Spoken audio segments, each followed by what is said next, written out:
ఆ రోజు నుంచి రాజశేఖర రెడ్డి గారి మరణం మీదే డౌట్స్ ఉన్నాయి కాంగ్రెస్ దానికి సంబంధించి. దాని తర్వాత వచ్చిన పరిణామాలలో జగన్మోహన్ రెడ్డి గారి మీద పెట్టిన తప్పుడు కేసుల్లో కానీ ఇటు టీడీపీ కాంగ్రెస్ కలిసే చేశాయి. అక్కడి నుంచి ఆ జర్నీలో కాంగ్రెస్ తో ఎప్పుడు ఈయన తెర వెనుకో ఏదో ఒక రకంగా అయితే కాంటాక్ట్ లో ఉంటున్నాడు.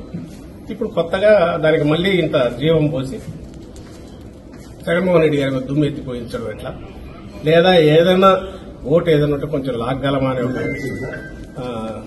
దింపుడు కళ్ళ ఆశతో ఈ రోజు ఈ ప్రయత్నాలు చేస్తుంది. నోటికొచ్చినట్టు మాట్లాడితే ఊరుకుంటామని అనుకుంటా ఉన్నావేమో.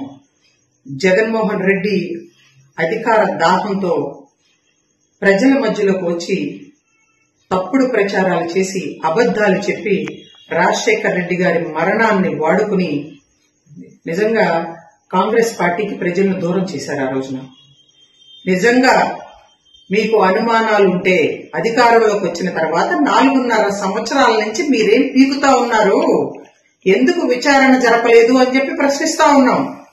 మా వీడియో మీకు నచ్చినట్లయితే please like, share and subscribe.